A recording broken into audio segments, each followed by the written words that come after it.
बिस्मिल्लाहिर्रहमानिर्रहीम अस्सलाम वालेकुम वरहमतुल्लाहि वबरकातुहू। Welcome back to my channel Safiya skills. तो कैसे आप सब लोग, उम्मीद करती हूँ आप सब लोग खैरियत से होंगे। अल्लाह पाक आप तमाम लोगों को अपनी ईमान में रखें, आमीन सुम्मा आमीन।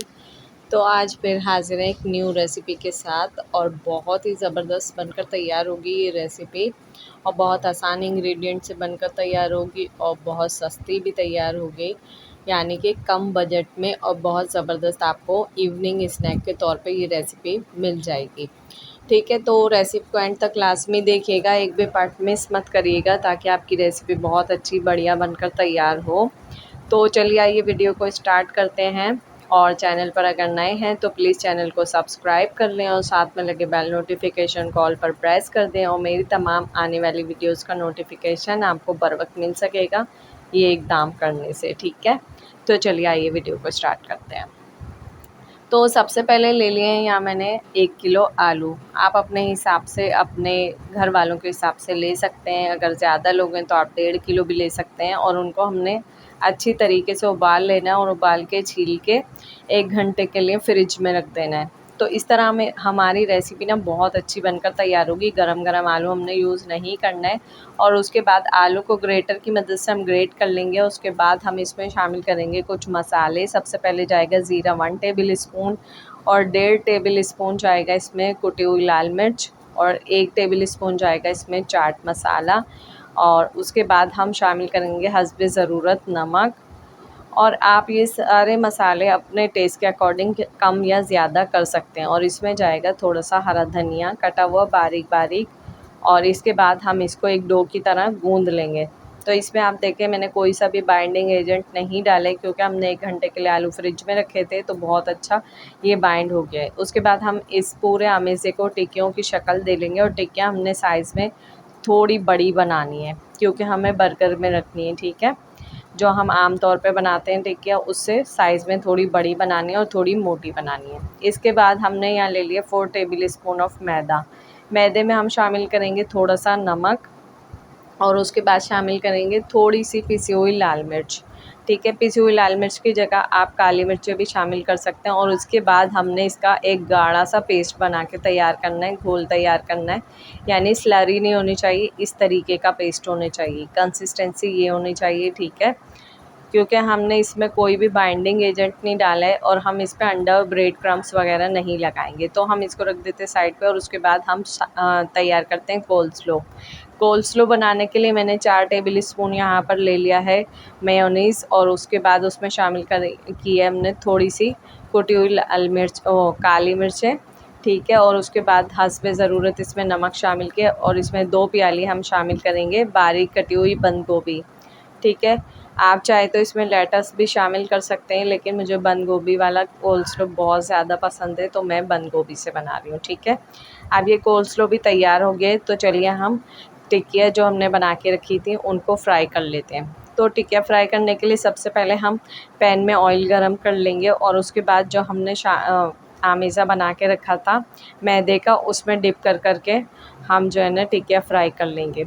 और टिक्कियाँ आपने एक वक्त में जितनी पैन में आए उतनी ही शामिल करनी है। अब ये बड़ी टिक्कियाँ थी तो एक वक्त में यहाँ पर 2 ही आई हैं तो हम 2 को फ्राई कर लेंगे। अब आप देख सकते हैं कितनी ज़बरदस्त क्रिस्पी तैयार हुई हैं और आपने डालते ही फ़ौरन हिलाना नहीं, कम से कम 1 से आधा मिनट आपने एक साइड से फ्राई करना है और उसके बाद दूसरी साइड से फ्राई करना है। ज़्यादा आपने टिक्कियाँ इसमें शामिल नहीं करनी है, जितनी एक वक्त में आए उतनी शामिल करनी है। तो यहाँ पे हमारी सारी टिक्कियाँ बनकर तैयार हो चुकी हैं और ये इस कदर क्रिस्पी थी कि अगर आप इसको ऐसे ही खाना चाहें केचप के साथ या किसी डिप के साथ तो भी बहुत अच्छी लगेंगी।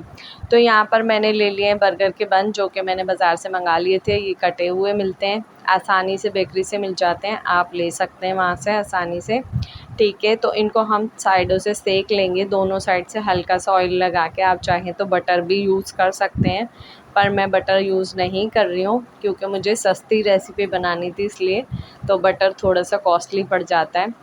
तो ये हाँ देख सकते हैं हमने दोनों साइड से इसको अच्छी तरीके से सेक लिया है और अब हम इसको उतार लेंगे।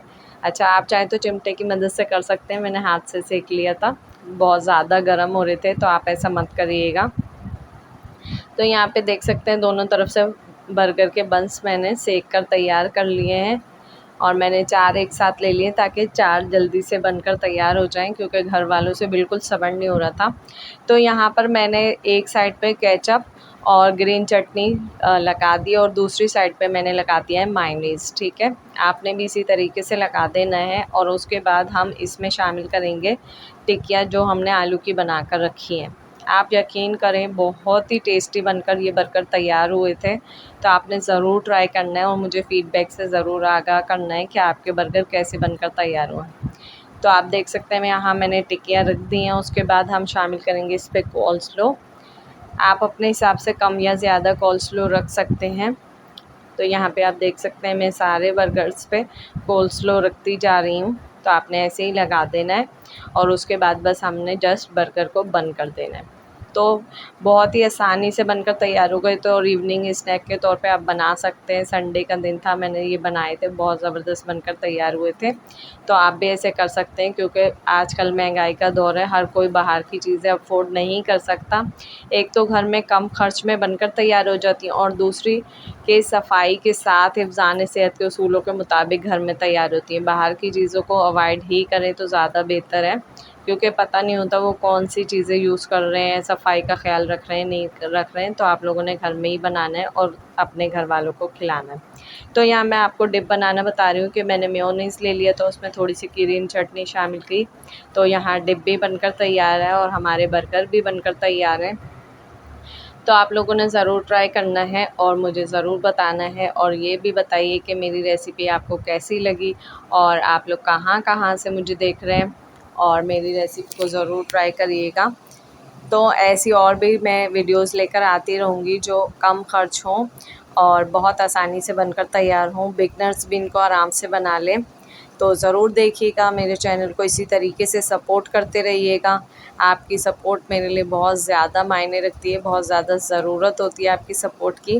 रेसिपी अच्छी लगे तो लाइक ज़रूर कर दीजिएगा और शेयर ज़रूर कर दीजिएगा। So keep watching Safiya skills. अल्लाह हाफिज़, अल्लाह निगहबान। अपना और अपने प्यारों का ख्याल रखिएगा, दुआओं में याद रखिएगा।